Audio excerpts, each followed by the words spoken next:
Going to shot. Move another wee bit, please. Another wee bit. Another wee bit.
to Loyalist, Ardoyne and Woodville.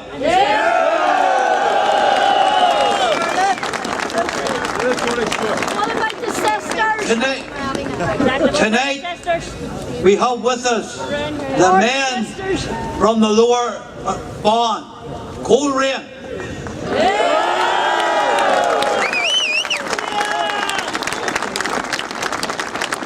From the county of Londonderry.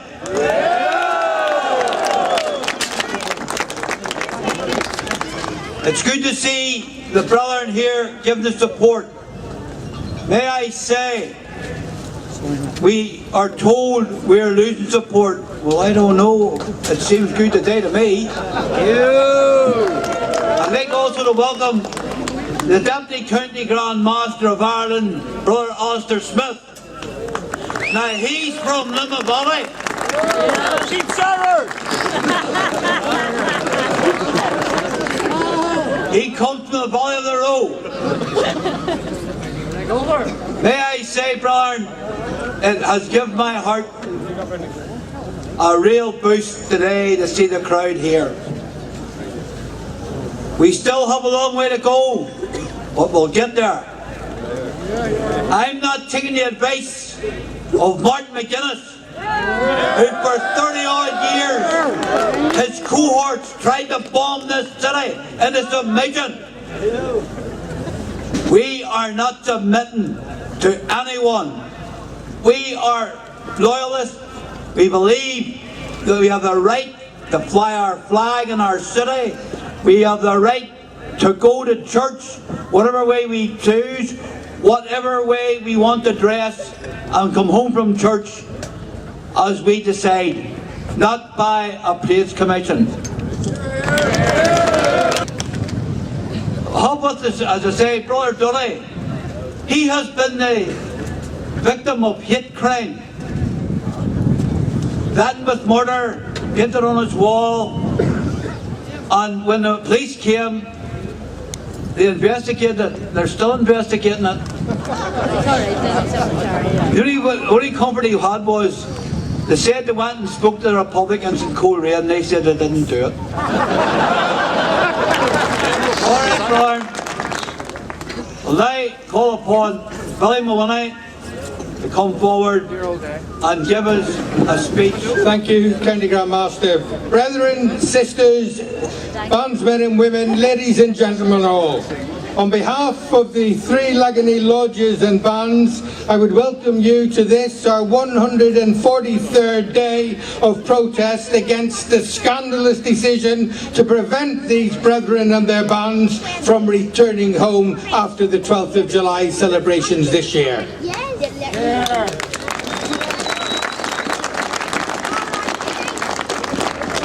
Our theme for today's address from the Orange perspective is Ulster, the land that we love so well. The County Grand Master thanked and congratulated the flag protesting group, and it is great to see you here today. And there seemed to be a lot of people worried about your safety. They thought there would be trouble, from the Secretary of State right down to the shopkeepers, telling us all how terrible it was going to be in Belfast city centre. But of course, there was no trouble. And the clue for all of them is in the name: Protestant Peaceful Protest. So we congratulate you on a peaceful and dignified parade, and especially welcome you here today to our regular Saturday protest parade. You in the bands fraternity, in the Orange fraternity, and in the general community have all been receiving a lot of advice lately about what you shouldn't do. The Secretary of State said that your parade shouldn't really be taking place, and she wished that was the case. Well, Secretary of State, once again, we have a message for you. We wish that your Parades Commission hadn't been responsible for some of the most vindictive and illogical decisions that have ever been made here regarding parading in Northern Ireland. Decisions that have totally ignored the human rights of the Protestant people. Decisions that have been made to appease Republicans and the IRA. Decisions that have criminalised decent people, Protestant people, young and old, who are now in the criminal justice system and whose only crime was loyalty. People who are prepared to appear before the courts. People who are prepared to be punished right up to and sadly including incarceration.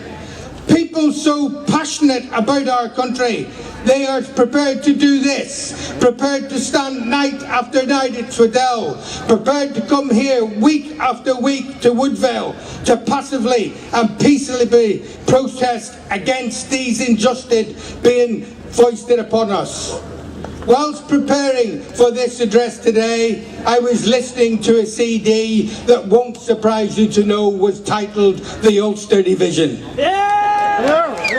And whilst reflecting on that, one line came home to me that represents all of us here today, and it means just what we are. And that line is simply, "My Ulster, I do this for you."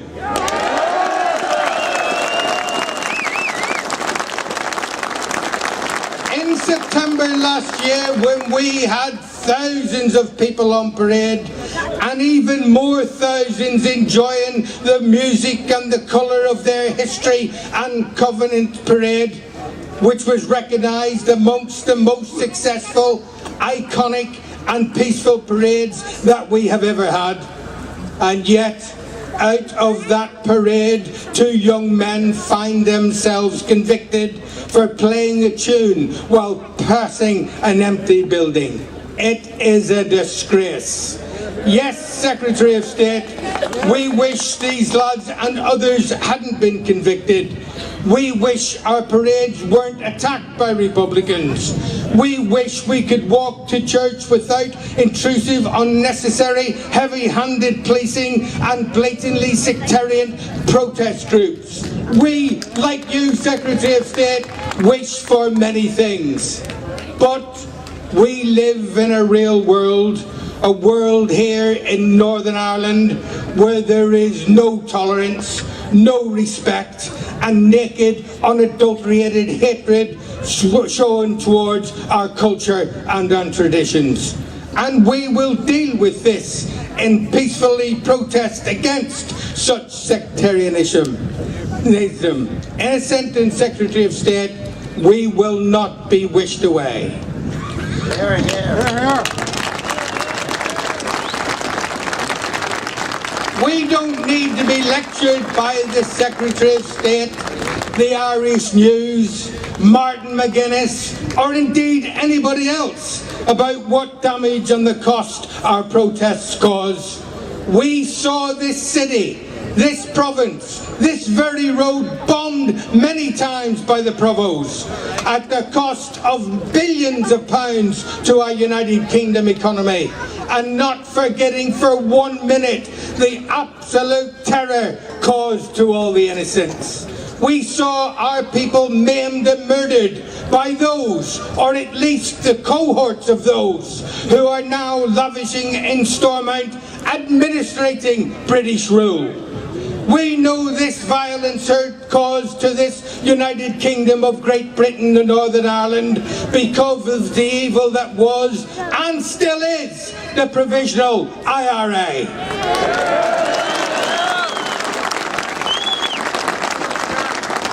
Because we experienced all this firsthand here in our beloved Ulster, we can tell you that we love this country. That's why our protests are peaceful. It's because of the country we love that we are protesting.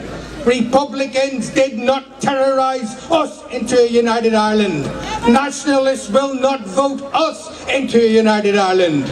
And we will not stand by and see our history and our culture undermined.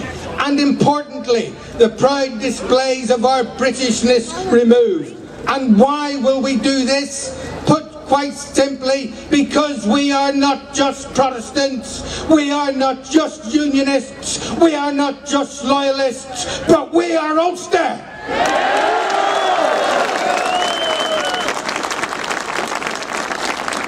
And ladies and gentlemen, we want to see our Northern Ireland prosper. We want to see tourists flocking to our lovely country.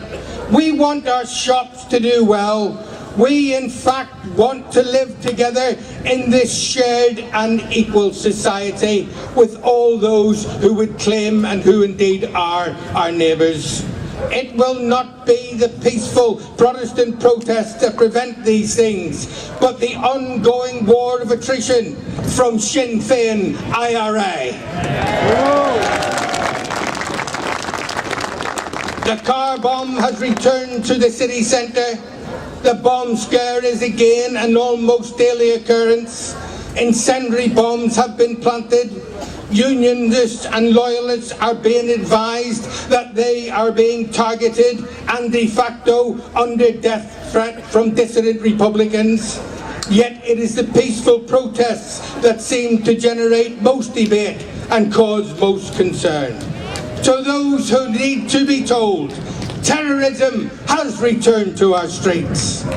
So, Chief Constable, your decision is this. Keep your detectives and all your uniformed officers tying up identified who was playing a flute or who was peacefully protesting or seeking or go and seek out those who are the enemies of Ulster, those who are trying to bring down this state. Stop the criminalisation of Loyalists for celebrating their culture and secure the conviction of the Republicans' intent on murder and on terror.